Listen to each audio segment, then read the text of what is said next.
This conference will now be recorded. Hello, everyone. This is Ken Quigley from Keystroke. We are doing a product demo today for a new product that we're announcing and we're going to be featuring next month called Book2act Events. Now, Book2act Events is an online event management system built upon the Calendar Link platform that we introduced in 2019 called Book2act. As some may recall, the first year of Book2act had some challenges as SwiftPage saw fit to break the web API on almost a monthly basis. But fast forwarding almost 18 months, we've certainly seen a lot of improvements that the extra investments have yielded. So we felt a lot more comfortable than maybe last year with all the new API products that we've brought to market, and more on that later. Okay, these improvements have emboldened us to develop things like Handheld Contact. For those unaware, we just released the Android version of Handheld Contact API. We've had Act for Mail out for a little while. We had the opt-in manager, which is also available strictly through the API. And now we have Book2act events. Now, the previous version where it was just called Book2act, we've now rebranded that particular service, as you can see on the screen, called Book2act Calendar. Okay, not a terribly consequential addition. It just created a little bit more clarity when you're in the console. Okay, where you can separate the web API settings from the calendar settings from the event settings. Okay. Now, just to kind of share with you personally how this came about, the inspiration of Book2act Events came when I was trying to plan a virtual AGM, annual general membership meeting for my daughter's daycare, which actually just took place last night. We wanted to use GoToMeeting like we're using today instead of GoToWebinar because it's a far more personal experience with everyone participating equally with their webcam access. The problem was GoToMeeting didn't have a sign-up link. Okay, so there was just one for the meeting. So we didn't have visibility on how many people we could expect for the event because there was no registration. GoToMeeting also didn't have any RSVP management, automated reminders and follow-ups, and certainly no integrations with ACT, where I had all the parents and the teacher list. So this got me to thinking that with the proliferation of Zoom, and the high cost of services like GoToWebinar, which we normally use for events like this, okay, that there was a market for an ACT integrated event management system that made webinars, online meetings and training sessions easier. Just one second here. Easier to organize. Sorry, I've got a call coming in. Easier to organize and optimize with less effort, okay, while still serving as an effective lead generation tool. Okay, so enter Book2act Events. Before we begin the demo, I want to mention that we selected using the web API integration over SDK, firstly, and most obviously because of the existing Book2act foundation, but also because we wanted to integrate this service with current ACT subscribers and new customers to ACT CRM SaaS. Okay, so with that said, let's begin. This is the interface for once you log in, but I want to just kind of quickly go through that on our website. So keystroke.ca, you've got several ways of accessing it. You've got our programs, Book2act, and then you will see Book2act Events. Okay, and I'm just going to kind of scroll down through here. You can see all the different features covered. Here's the some gallery images here. Okay, and then we've got it in the shopping cart where you can read more details.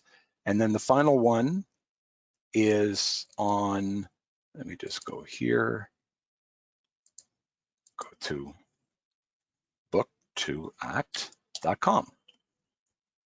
Okay, where we have redone our complete homepage, and we're actually adding quite a bit to this. So you've got Book2act Events, and then you can see Book2act Calendar, and we'll talk about this later. Okay, so what you do is I'm actually going to close this interface here. So you can we'll enter it in just like anyone else would. Okay, we're going to click on Account Login.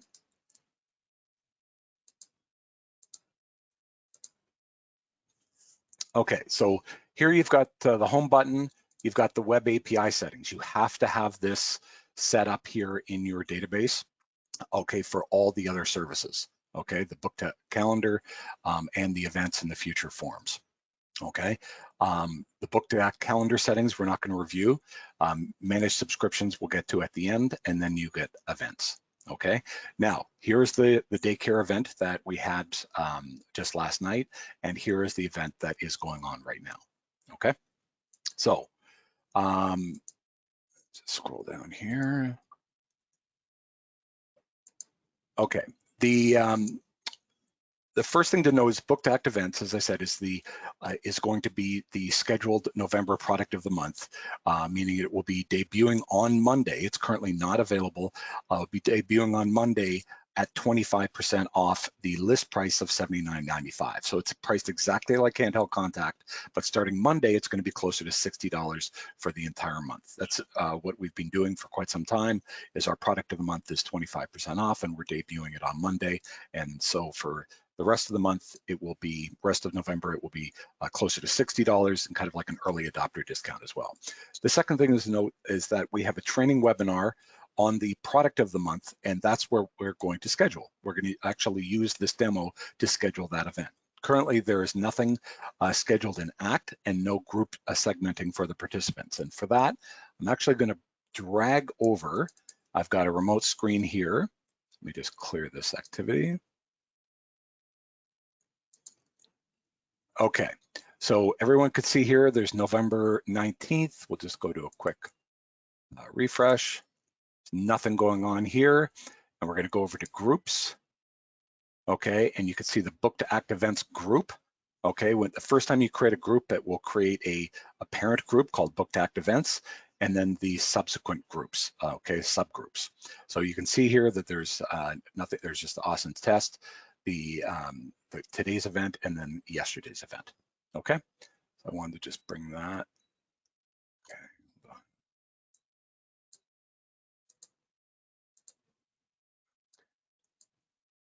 Okay, so let me drag that over. Okay, so now here are the events. Now, the setup, okay, if you went back to the first screen that I showed you under book2act.com, you can set up a trial, but I've already got an account.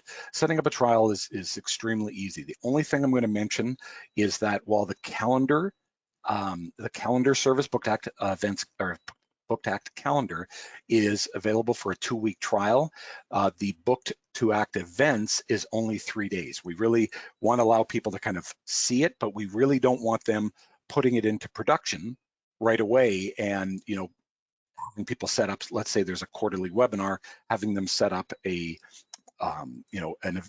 trial every 3 months, okay, and kind of gaming the system. We want them to have a taste, not a meal, so this will give them a sense of how it works, but it won't give them enough ramp up time to really promote an event, okay? So just make note of that. Book2act calendar is not required if you want to just sign up for events, okay? So let's actually get going. So here's the 2 events I'm going to click on, create new events.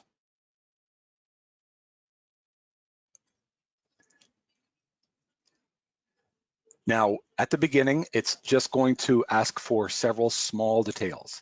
Okay, so it's going to ask for the name of the event. Make it simple. Don't make it something really, really long, because keep in mind a group, a subgroup is going to be named after that. So if it's something like it's in an entire sentence, that's going to be hard to manage. Okay, so I've put that in. The second thing is the activity type. Now, we've already created one called event. Now, we would like to be able to create, be able to create the custom activity using Book2act events, but currently there is no endpoint for the ACT Web API to create a custom activity, much less create custom activity outcomes. We have requested that recently, and actually we've been assured that it should be available by the end of the year. So more on that, but for now, we're asking that people, if they subscribe to this, they create a custom event. Is really important. Don't set it up as a meeting or anything like that, because you want to be able to use things like history lists and that to really be able to effectively filter. okay? So I've selected mine in advance here, and I am going to go to November 19th, which is a Thursday, 03:00 p.m. Okay, and then I'm going to click on create. Now, the moment it clicks on create, okay, it is going to put it back into list view, okay? Now, at this point, a couple of things to note. Let's go back to my view here. I'm gonna click on refresh. You see, public training is automatically created by the API. Now let's go over to calendar. Okay, and now let's click on refresh. And now this event is automatically created, okay? But I'm gonna do one thing here. I'm gonna return to that when I show you that we're gonna make a change to this event here. But first of all, I wanna go through these particular icons, okay? So the first one is a hyperlink. You brush your mouse across each one of them. It's gonna display the purpose. Copy link basically will copy, you haven't seen it yet, but it will copy the event-specific URL that you're going to be using to promote the event and provide people added to your website so they can click through and register. Okay, more on that later. This is a duplicate event. Okay, self-evident. If you, like for me, I could have used a duplicate event of today's event to copy the details over for this. Okay, in this case, then there's edit. Now the view here is basically this plus a lookup. Okay, so it's going to copy the link and then just go to it. Okay, but for now, since this is a brand new event, I'm just going to click on edit.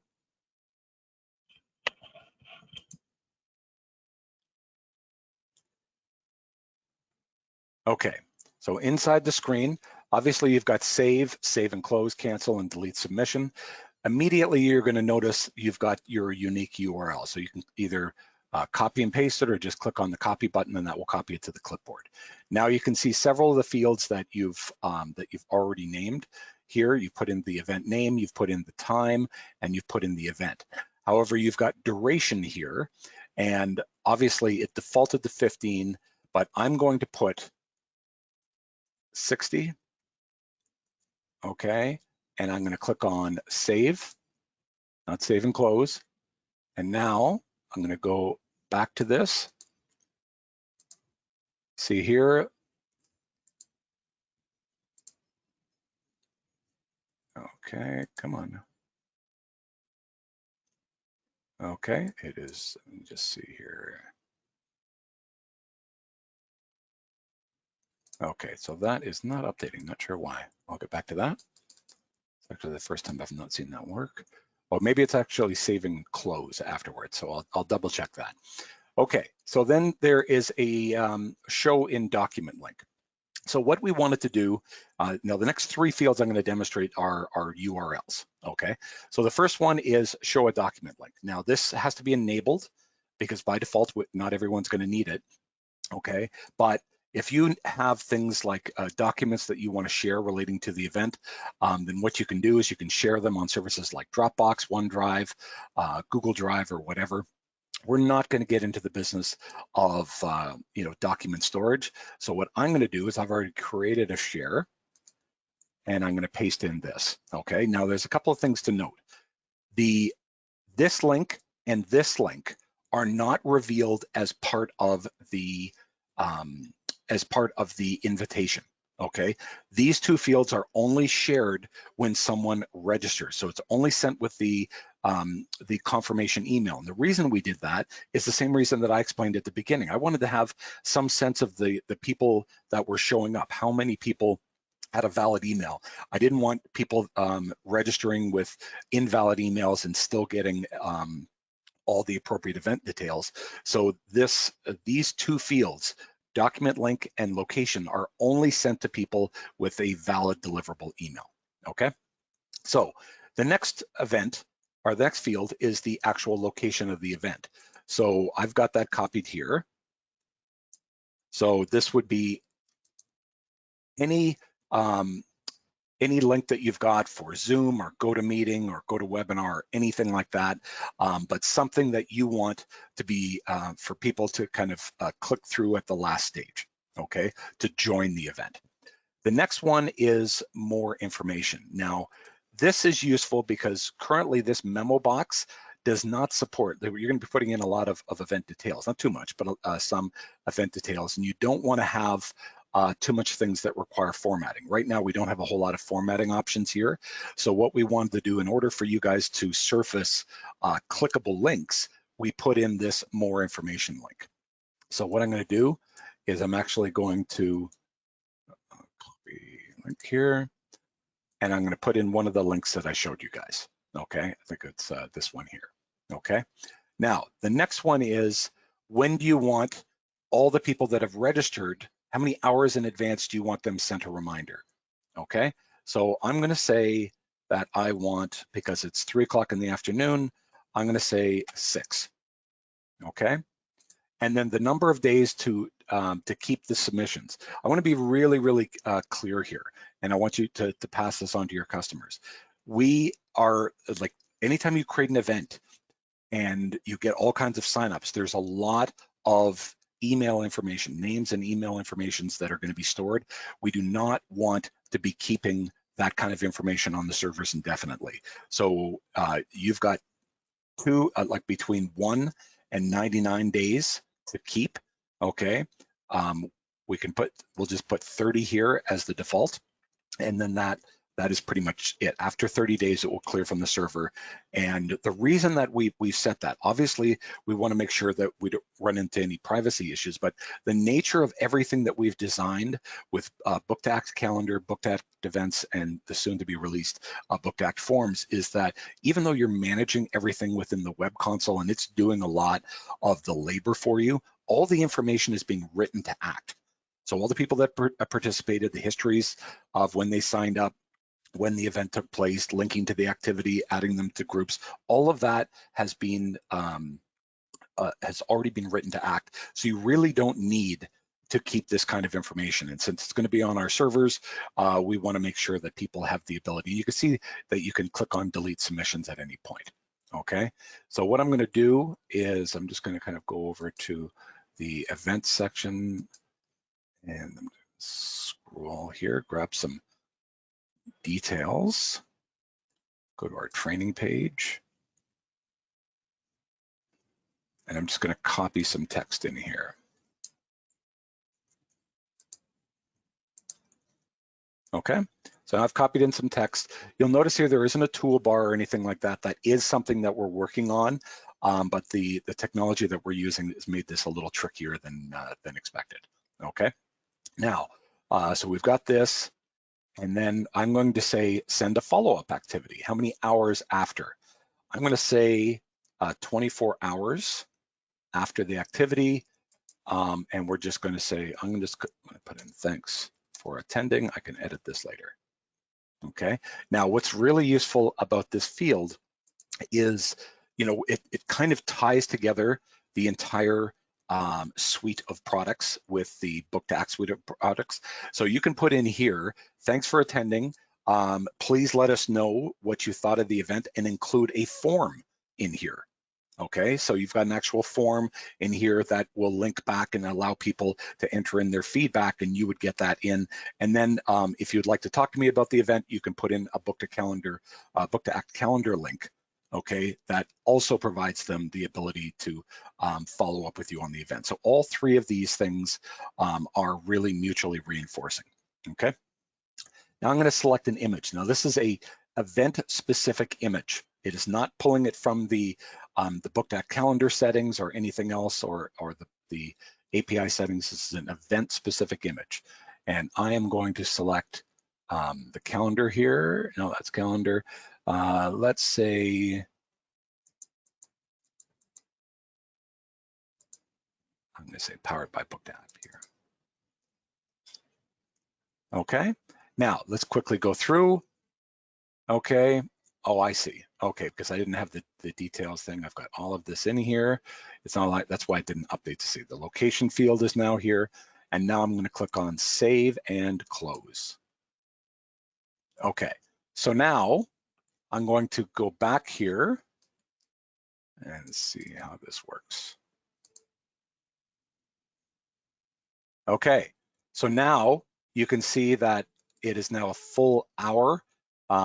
It's at 3 o'clock. Okay, 3:01. Better check that. Okay, and now it's important to, I'm going to show you that if we, let me just go back here. We go into this event. Okay, you can see only I am linked to this. Okay. Now, we are going to, as I showed you all of these links here, copy, duplicate. This one actually is the kind of copy and go. So let's click on that and see what we're looking at.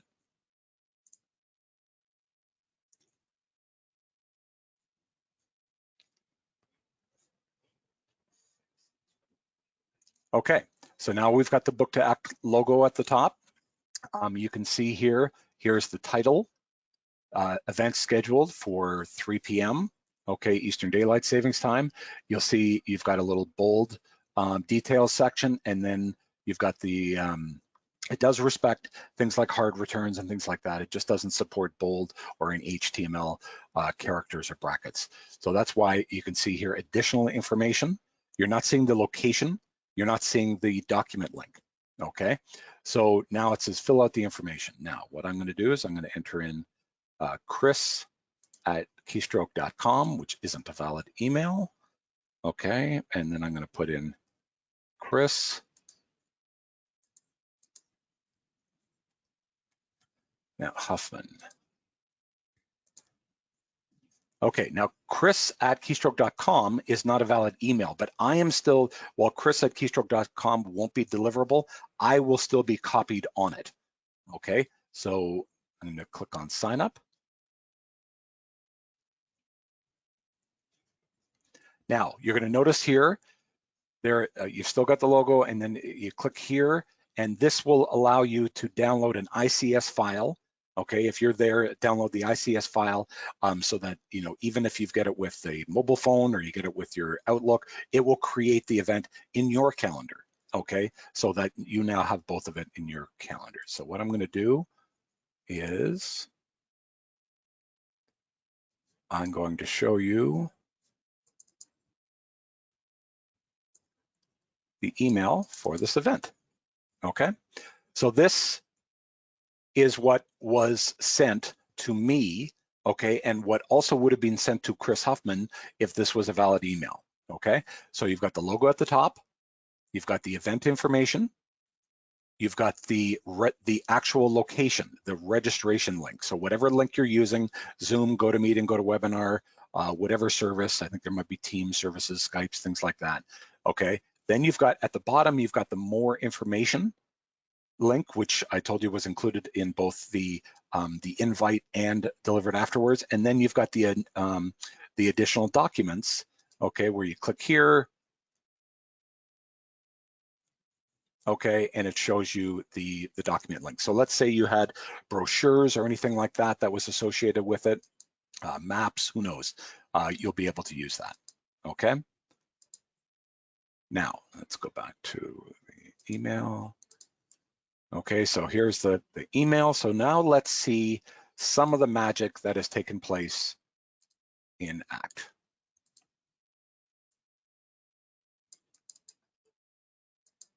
Okay, let's click on refresh. So now you can see that Chris Huffman has been added to this. Okay, Chris Huffman at Keystroke Enterprises. So he's automatically been linked to this activity. Now let's go to the groups. If I click on here, you can see Chris Huffman has been added to this event as well.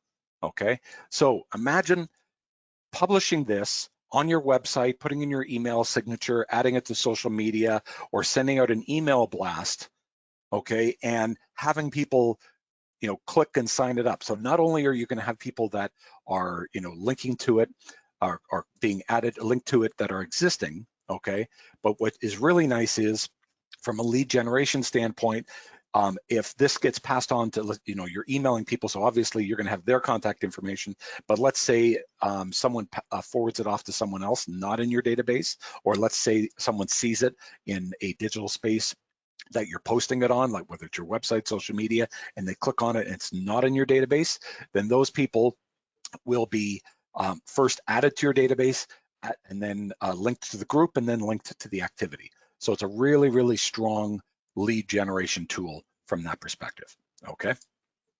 Let's see, where am I? Okay, so now we've got location. Okay, now the history, when people actually sign up, I'm gonna remove back here. Let's actually go to Chris. This poor guy has been used quite a bit. Okay, so you can now see that this contact has been updated at 1:23. Okay, I tested him here at 12:58 as well. Okay, so the public demo, but you can see that he registered for this event. Okay, and that has updated the history as kind of a system history. Okay, now pull this over. Okay, so the nice thing is if anything changes, okay, if anything changes in the event, like let's say you move it from 3 o'clock to 4 o'clock, you've got the ability to send them out reminders that will then update them with the time. It will, if you change it in the web console, getting back here, okay, you change it in the web console here, okay, it will update it in Act as well, okay? Now, just a quick note, if you delete something, it will not delete it from the from Act, because we intend to delete all of the events, okay? And obviously, we're not going to create some kind of trash link between this console and the activities that it generated. So just keep in mind that if you click on delete submission and it's already been created, you'll have to go back to Act and manually delete it there if it's an event that never took place, okay? Now, as I said, as the event approaches, you're going to be sent to, the reminders will automatically be sent out based on the advance notice that you're putting in here, okay, the alert time, and then the same thing with afterwards. So just to kind of recap here, think of how little work that you've had to do compared to previous, okay? One, this is creating a sign up link. It's creating all the verbiage. Yes, you'll need something either a paid or a free service like Zoom, okay? But now everything you're setting up in here is being reflected instantly in Act, okay? You're able to filter by all the events, okay? You're able to surface things like document links and more information links. You're able to send out reminders all in one step. This is a set it and forget it, okay? You're able to set the purge parameters, the event details here, and then the follow-up details afterwards. So, you're pretty much setting it up, and then the only thing you've got to remember to do afterwards, much like today, is to really host the event. And then after that, you can follow up with people either automatically or follow up with them, based on their own responses to your follow-ups.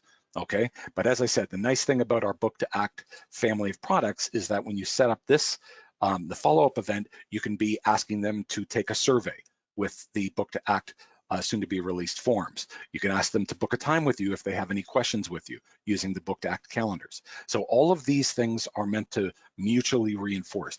Think of all the services out there that you might otherwise, in the absence of Book2act events, have to cobble together at whatever expense and however much duplication of labor to be able to deliver all of this type of integrated solution, none of which would talk to Act.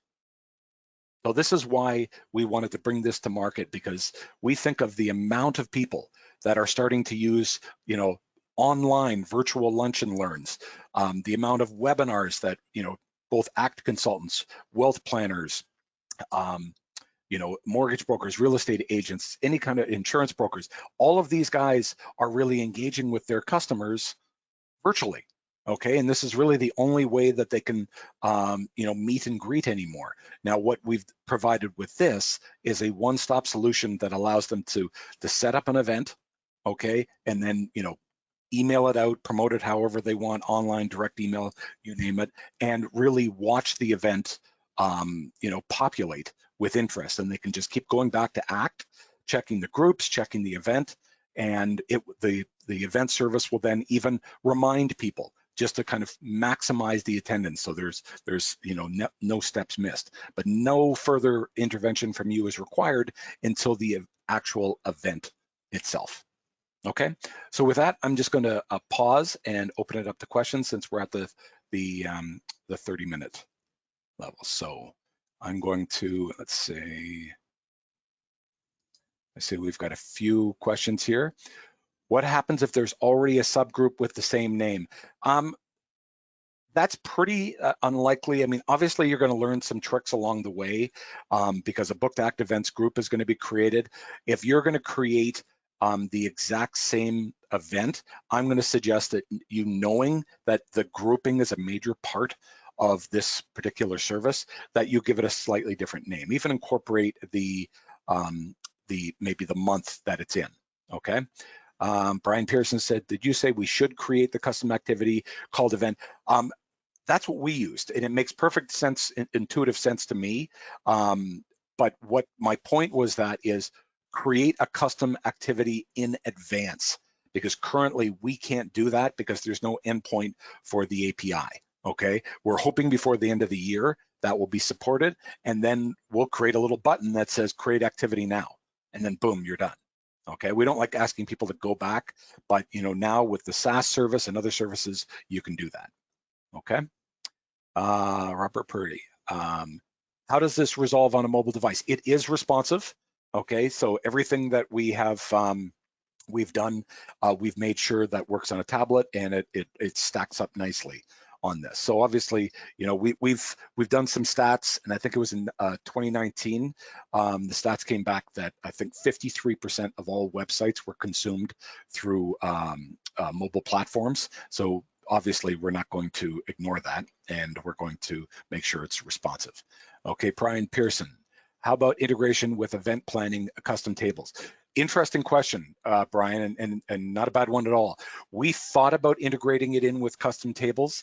However, we wanted to make sure that this was compatible with SaaS, and we wanted to make sure that people were not looking at signing up for an $80 expense and requiring a $120 upgrade to their Act CRM SaaS service. So we made sure that this would not require any additional add-ons. That was my first impulse, but as we kind of gamed it all out, we didn't, the whole purpose of this is to keep the cost for organize these things under $7 a month. But when you add immediately $10 for custom tables, that's kind of, killing it. Okay. Any other questions? Okay, that's what I've got in the chat line. Anyone want to ask any questions out loud? Okay. Let me think. Can I unmute? Oh, I got another question here. Okay.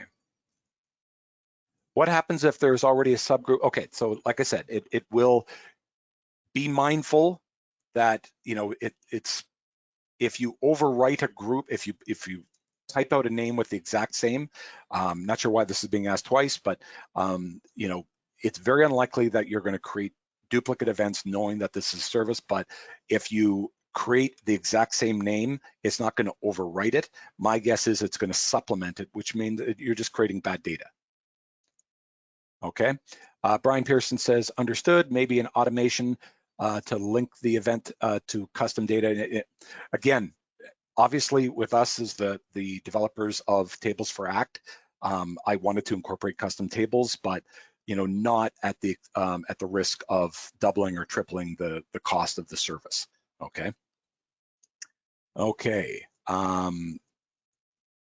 I.e. the contact. Sorry, Brian, I'm not sure I'm getting that reference. Okay, I'm going to see if I can actually unmute everyone. Okay. Okay, I don't know how to unmute everyone, so I think Vic, people should be able to unmute themselves. if you can unmute, yeah, that's what I thought. So Brian, if you want to kind of unmute yourself. Yeah, I don't mean to beat a dead horse. I was just thinking, and once I test it, I'll know. But I was just thinking, even if I, out of the box in my head right now, an automator button that says, to link the custom event that you're managing in the custom table with the calendar event. That's kind of where I was going with that. So, Yeah, and maybe in future, okay. And let me, if I'm going to kind of take this as a segue, Brian. I'm just going to kind of cover some of the future roadmaps with this, and then we'll get into larger roadmaps. So some of the things that we want to do is we want to obviously provide greater formatting capabilities with the memo box, so you can do things like bold and underline and things like that. Just simple formatting things. But more importantly, we also want to integrate. We want to provide Zoom and GoToMeeting integration. The purpose of which is that once you set this up, you can also put in your Zoom or GoToMeeting credentials and import in the full activity details and map the fields accordingly. So just one more step to save you time. Okay, and the more that we make it easier for people, the less duplication of labor, the more that we think that people are going to adopt it, especially with how tightly it's integrated with ACT. And let's be honest, guys, like we could have gone the SDK route, but we want to really provide add-ons for subscribers, add-ons for the ACT CRM SaaS.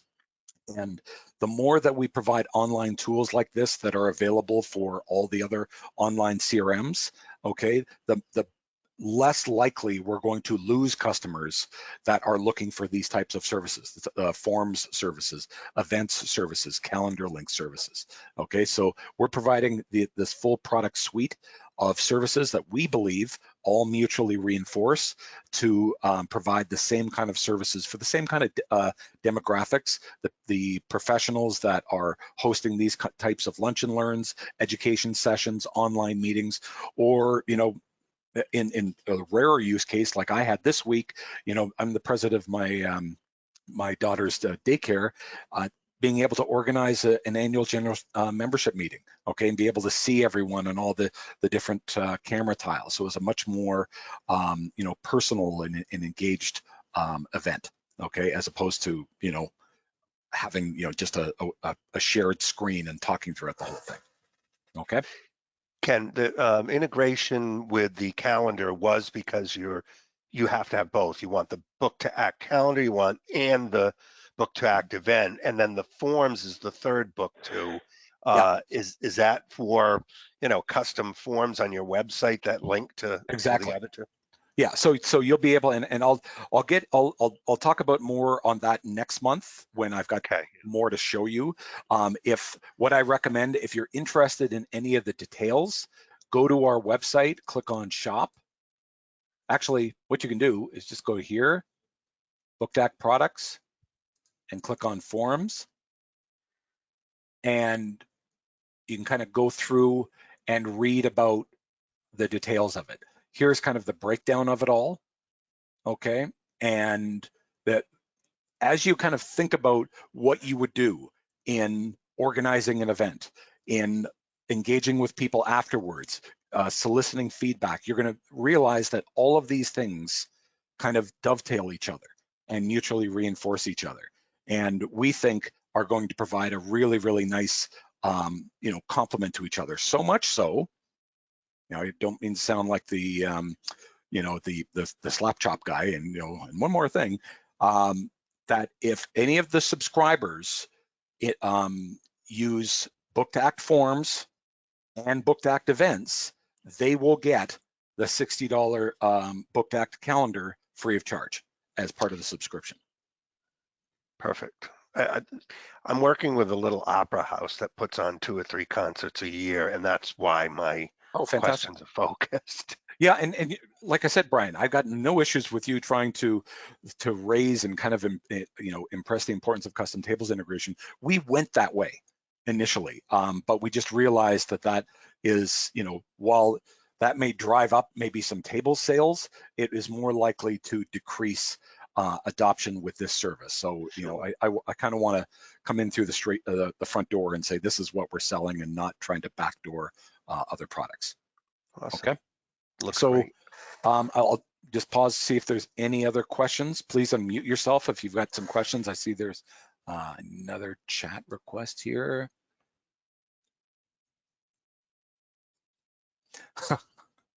Oh, Bob's asking if Book2act form needs the A capitalized on this page.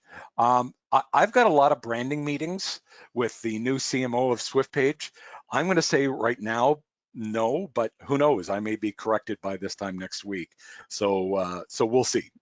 We're not looking to make it look exactly like Book2act. We're dropping the exclamation mark, or sorry, act. We're dropping the exclamation mark. It's meant to convey the product that it's integrating with, not, you know, create any confusion in branding. Okay. And there's a couple more.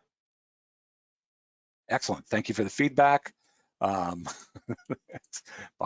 appreciate you thinking that's funny. Okay, so I'm going to go back here. Okay, I'll give one last chance here. If there's no other questions, please unmute yourself.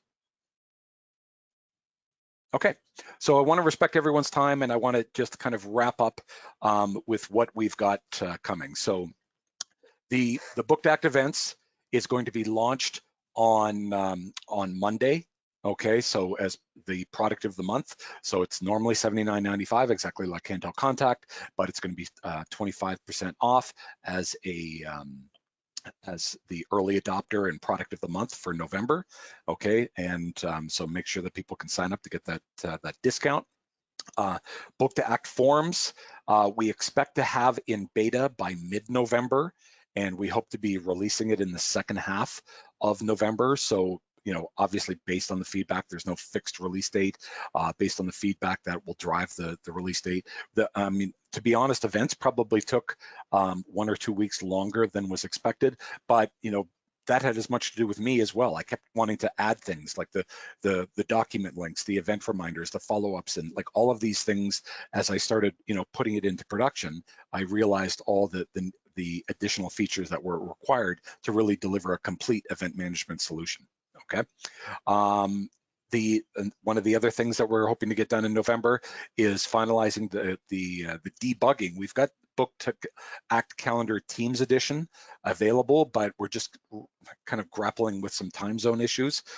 So more on that, but that will allow you to basically aggregate a bunch of Book2act calendar accounts and say, and create a team, and that way if someone clicks on it, they'll see the next available person of that team without having to worry about booking a time with one particular person. So you know, as it relates to Keystroke, if someone wanted to book a time with the next available salesperson, the next available support person, they may not care, you know, who each of those people are. They've got a question, they want to, you know, dictate the time based on their availability, not you know, an individual on the other side that they don't even know. So that's why we've created the team. And for some of our other functionalities, it makes a lot of sense as well. Now, one of the other things we've got is Web Planner. Web Planner has been out for about a year and a half. Maybe a little bit longer, and that was a product that was developed in Silverlight that we brought over to HTML5. We were hoping to make some better inroads in the general standalone product management market. I'm not going to lie to you, it's just way too expensive to really play in that game. The cost of conversions are, you know, similar to CRM conversions. They can run between $100 and $150. So we thought, you know, it doesn't make sense for us to compete on the open market for greenfield deals when we have you know, and kind of a standing advantage from an integration standpoint. So what we've done is we've spent the last little while, and we'll hope to be introducing that sometime in November, a much tighter integration with ACT, where assignees are linked to record managers, where projects are linked to contacts, where projects are also linked to opportunities. So you can create an opportunity instantly by saving a project, and then, you know, therefore surface some of the projects you've got in the Web Planner application within a unique sales cycle of the opportunity table. Okay, and then be able to track cost items under cost tasks in Web Planner, but under products and the opportunity, and also be able to reflect, progress towards completion, much like with the probability percentage. Okay, so the purpose of this is to provide the entire ACT team with visibility on ongoing projects that are being managed outside of the app, but reflected inside of the app. So we're really excited about that. More on that to come. I don't want to get too far ahead of the development on that, but that's we're excited about. The one that I just leaked the other day that I'm really, really excited about is Handheld Contact Lite. If you haven't heard about this, Handheld Contact Lite is going to be an iOS and Android Lite version of Handheld Contact API that only includes the contacts. What we're basically saying, it's an API Rolodex. Okay, so anyone that you guys have subscribers with, you'll be able to go to them and say, without signing up for anything in on the Handheld Contact website, they'll be able to do everything on their device. They simply download the Handheld Contact Lite, they put in their API information, okay, and they can download the contacts from a specific group. I've got a blog on the website here if you want to read more details on that. Okay, it discusses all of the fields that you're getting. It discusses what it is and discusses what it isn't. There's no calendar included, no mobile mapping, no opportunities. And keep in mind, and this is the most important thing, it's a one-way sync. So while it will support editing contacts and dialing out and emailing and SMS and all of that, those actions are supported, but the history of those actions will not sync back to ACT because it's a download only functionality, okay? But a Rolodex is kind of read only too. And what we've heard is that a lot of people really just want their contacts for calling, emailing, things like that in the field at their fingertips. And we are making this free, not time bombed, not throttled beyond what I've described. It is freeware, obviously. There will be, obviously prompts to say, what features are available with a paid subscriptions and which are not. But this is what it is, and it will just keep running. And we think that it's really important that, companies like us provide as much value for the API, the API features that available with subscription, because as we all know, there is, there's been rescoped support, so people are getting less support than what they have historically got. We know that this year there won't be a new version of ACT, so that will likely take place in late spring of next year.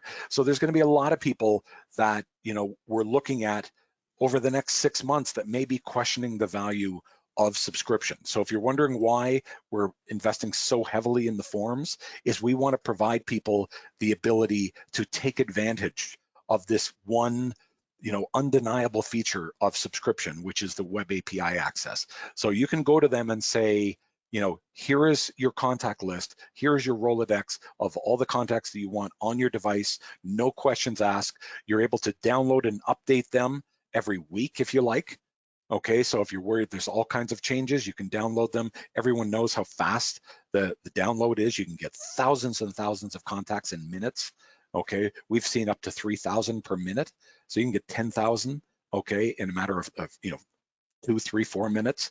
So the ability to kind of update, while it is kind of a nuke and pave each and every time you download, it is nice to be able to get all of those updates. But it's just important to control expectations that, the histories of the calls, the history of the emails, well, all of those actions are supported.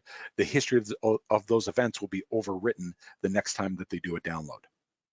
Okay, so I'm going to pause. And one other thing, December, we're going to be building an API version of the notifier so that you'll be able to have even more automation through the API than you've ever had before. So all the things that you're used to, with the exception of change tracking, okay, just because it will create too much overhead on the API. But all the things that you're used to, being able to automate all kinds of renewal notices and things like that through the notifier, through previously limited to the SDK, now you can use it, hopefully early in the new year through the API. So people that are on SaaS, people that are on cloud only will be able to access some of the features that were previously limited to just Windows clients. Okay, so with that, I'm just going to pause and see if there's any questions.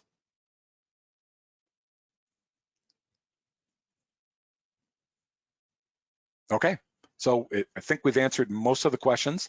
So what I'm going to do is I'll wrap up and give everyone back their day. I hope this session was of value to you guys. We're really excited about the roadmap that we've got in the coming months. And I hope that you guys will help socialize some of these products and share them with your customers so they can all get better advantage of the subscriptions that we're paying for that we all want them to renew. Okay, so with that, thank you very much, guys. Hope you enjoyed yourself and have a great weekend.